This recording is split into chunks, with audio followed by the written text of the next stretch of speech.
Hidup di apartemen tentu adalah suatu yang diharapkan oleh para kaum muda belakangan ini. Selain harga apartemen masih lebih murah, di samping itu hidup di apartemen juga privasi dijaga. Memang benar, hidup di apartemen tidak ada yang tahu kehidupan Anda seperti apa dan apa yang Anda lakukan selama ini di dalam. Ini berbeda lagi dengan lingkungan tetangga yang cenderung terbuka dan saling berhadapan. Namun, nggak selamanya hidup di apartemen memang indah dan bebas. Sudah banyak kasus kematian yang terjadi di apartemen secara tragis maupun tidak. Seperti yang terjadi di Thailand ini. Kasus dialami oleh seorang wanita bernama Anya Pat. Ini mengguncang dunia apartemen di Thailand. Seperti apa ceritanya? Ini terjadi lengkapnya di Kebangetom Stories.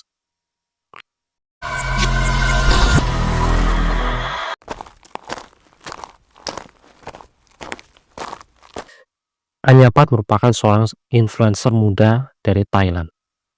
Tiba-tiba digemparkan dengan kabar kematiannya secara histeris di apartemen pribadi miliknya. Hidupnya memang serba gemilang, dengan aneka pakaian dan perhiasan serba bermerek. Hidup sendirian di balik apartemen megah di wilayah Nonthaburi, Muang. Lebih tepatnya di Tambon Bangkraso. Tentu apartemen yang ditinggalinya bukan apartemen biasa. Apartemen yang terdiri dari 15 lantai ini disebut sebagai apartemen terfavorit di Nonthaburi. Memiliki ruang gym, kolam renang, restoran, sampai kamar suite yang diandalkan para petinggal. Anyapat bisa membeli apartemen ini bukan dari pemberian orang tuanya maupun hal lain, tapi dia dapat dari hasil kerja kerasnya sebagai influencer sekaligus online shop. Jadi sudah dipastikan ini adalah kebanggaan tersendiri yang diraih dengan keringatnya sendiri. Anyapat sudah berumur 46 tahun dan masih enjoy menjalani hidupnya yang single ini. Dia sudah memiliki semuanya, namun sayangnya pasangan belum memiliki. Namun rumornya dia bilang dia mendekati seorang tentara yang tak disebutkan namanya. Tapi itu hanya sebatas rumor, bukan kepastian. Hingga suatu hari di tanggal 5 April 2024, dia baru saja pulang dari acara meeting bersama rekan bisnisnya di suatu hotel di Bangkok. Kemudian dia pulang menggunakan mobil pribadinya sekitar 11 lewat 45 malam. Di situ dia sepanjang jalan memakai earphone Bluetooth yang dipasangkan kedua Bluetoothnya ke kupingnya. Hingga akhirnya Anyapat tiba di sebuah apartemennya sekitar pukul 12 malam. Situasi sudah sangat sepi. Para penghuni apartemen sudah pada beristirahat. Sepanjang lorong hanyalah keheningan, sesekali terdengar suara Anyapat yang hanya mengucapkan sepatah kata. Pertanda kalau dia sedang menelpon seseorang teman perempuannya yang bernama Ana. Lalu Anya membuka kunci kamarnya dan masuk bersama koper hijaunya. Perbincangannya dengan Ana belum selesai. Ana besok berencana akan menikmati makan malam bersama Anyapat di sebuah restoran mewah di Bangkok. Namun gak lama setelah itu, Anya masuk ke dalam kamar. Seorang pria misterius dari belakang Anya datang. Dengan cepat, dia segera menghampiri Anyapat, lalu menutup mulut Anya yang sedang berteriak kencang. Berhubung Anyapat sedang berposisi menelpon Ana, tentu Ana mendengar suara ceritanya Anya. Ana mendengarkan seperti suara gebukan dan dentuman yang keras di balik HP Anya. Namun, Gak lama selesai jeritan Anya, suasana berubah menjadi keheningan. Ana berulang kali memanggil nama, "Anya, Anya!" Namun tidak ada jawaban sama sekali. Yang anehnya, posisi telepon masih aktif, sedangkan Anya sudah tak bersuara lagi. Ana merasa ada sesuatu yang gak beres terjadi pada bestinya itu. Lantas, Ana segera mengajak Benny yang juga kenal dengan Anya. Ana menceritakan keganjilan semua yang terjadi pada Anya saat ditelepon. Lantas dengan perasaan antusias dengan cemas, Benny pun tak segan-segan menerima ajakan dari Ana untuk observasi ke apartemennya Anya. Mereka tiba di apartemen Anya. Di situ mereka dicegat oleh petugas apartemen jika mereka nggak boleh masuk ke apartemen karena sesuai aturan apartemen. Tidak boleh ada kunjungan tamu lewat jam 10 malam. Ini lantaran mencegah terjadinya kriminal di apartemen karena demi menjaga reputasi apartemen.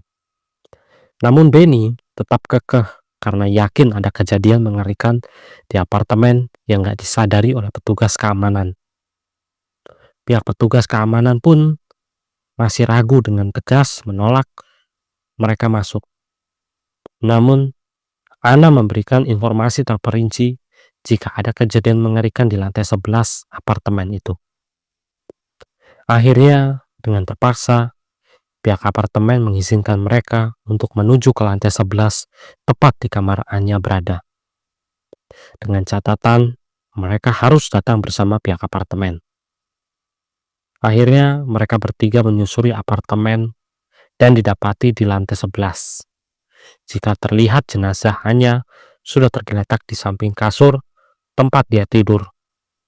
Dengan banyak zat merah yang bercucuran deras dari badannya. Ana segera melaporkan kejadian itu kepada polisi dan kebetulan polisi yang datang berasal dari Kepolisian Selatan Tibet, Provinsi Nonthaburi. Dan tanpa panjang lebar, sekaligus penuh drama, polisi pun segera mendatangi kamar Anya untuk membawa jenazah Anya untuk diotopsi. Hasil otopsi menunjukkan kalau luka tusukan banyak pada leher, wajah, dan lengan tepat jam 2 jam sebelum Ana dan Benny datang. Polisi meyakini 100% luka paling fatal terjadi pada leher Anya, tepat di bagian arteri jantungnya Anya. Sempat terjadi pendarahan yang membuat jantung Anya berkekurangan darah secara drastis. Dan meyakini jika sabetan itu dianggap kencang sekali yang membuat Anya seketika nggak sadarkan diri. Dokter forensik pun juga meyakinkan jika sebelum meninggal, detak jantung Anya sudah menunjukkan degupan yang tinggi akibat tingginya adrenalin, shock, dan kedatangan seorang yang tak dikenal. Alhasil, polisi pun segera menyegel kamar Anya sementara waktu, sambil menunggu informasi siapa pelaku sesungguhnya. Dan polisi membuat sebuah dugaan sendiri yang diambil dari rekaman CCTV lantai base atau lantai bawah untuk melihat siapakah yang menyelinap masuk ke dalam apartemen tersebut. Dan ini didukung juga dengan jam operasional apartemen yang sudah tutup sejak jam 10. Tentu membuat polisi sangat meyakinkan jika ada seseorang masuk ke apartemen atau mungkin pelakunya adalah orang dari apartemen itu sendiri. Alhasil, polisi tidak menemukan sama sekali tanda dari rekaman CCTV. Lalu, polisi menggeledah lagi di kamarnya Anya. Dan di situ, mereka menemukan telapak kaki berdarah di balkon apartemen Anya. Ini sangat meyakinkan jika pelaku mungkin lompat dari balkon kamar Anya dan langsung terjun bebas lewat kolam renang. Namun, polisi tidak bisa memastikan apakah benar pelaku tersebut lompat ke bawah atau memang ini hanya spekulasi sementara saja. Lalu karena yang didapat memang nihil, karena nggak jelas, polisi pun akhirnya membangunkan semua penghuni apartemen untuk diinterogasi satu persatu. Memang ini melelahkan, tapi mau bagaimana lagi ya? Akhirnya polisi tiba di kamar lantai 11 dan di situ mereka menghampiri sebuah kamar yang dinilai mencurigakan. Kamar itu terisi sepasang suami istri yang suaminya bernama Jirat. Jirat bersama istrinya saling bertatapan ketika diinterogasi oleh pihak kepolisian. Dan polisi pun mencurigai jika Jiratlah pelaku. Ini dilihat dari celananya yang ia kenakan berwarna biru, terdapat bekas bercak darah. Dan ini menjadi tanda tanya sendiri bagi kepolisian. Kini polisi semakin serius mendengar cerita dari sang kekasih muda itu. Namun, sebelum mereka menginterogasi, polisi kerap memisahkan pasangan suami istri itu diinterogasi secara terpisah. Dan Jirat, yang rupanya merupakan personil tentara angkatan darat Thailand, tentu membuat cerita ngawur yang ia karang sendiri selama diinterogasi. Jirat sebelum kejadian itu, di mana dia baru saja pulang dinas, bertugas di luar kota. Di sisi lain, masih di tanggal yang sama, tanggal 5 April, Anyapat juga bertugas untuk keluar apartemen untuk mengikuti kegiatan bisnis di Bangkok selama 2 hari. Dan baru di tanggal 7, tepat malam hari, dia baru saja pulang. Beberapa jam sebelum Anya dihabisi, istri Jirat baru saja pulang dari kantornya. Mayu sempat bercekcok dengan satu sama lain akibat masalah keuangan. Namun, percekcokan mereka berakhir dengan saling cuek-cuekan, membuat Jirat merasa terhianati.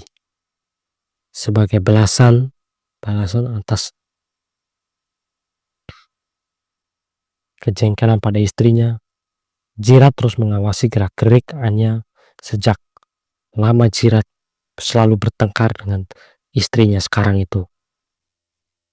Sementara kemana Anya pergi dan ibu kapan Anya kembali, beberapa tetangga mengetahui jika Jirat sudah terbiasa mengintip Anya untuk diselingkuhi dengan alasan Anya jauh lebih kaya dan mandiri daripada istrinya. Lalu insiden itu terjadi sekitar jam 12 malam, tepat Anya menolak masuk dan merapikan pakaiannya di kamarnya. Setelah 2 hari tak pulang ke apartemen, Jirat tidak menggunakan senjata api dalam insiden itu karena dia hanya ingin menimbulkan desain bunyi yang membuat satu apartemen tahu. Istri Jirat tak mengetahui jika suaminya pada malam itu keluar apartemen dini hari dan dia bermaksud menghilangkan nyawa Anya. Anya adalah sampel yang diambil polisi dan titik-titik jari yang diambil polisi menunjukkan kalau memang benar Jirat itu adalah pelakunya. Jirat pun akhirnya ditahan di lapas Nonthaburi. Sampai persidangan pun belum dilaksanakan hingga saat ini. Dan masih tunggu kabar berikut dari pihak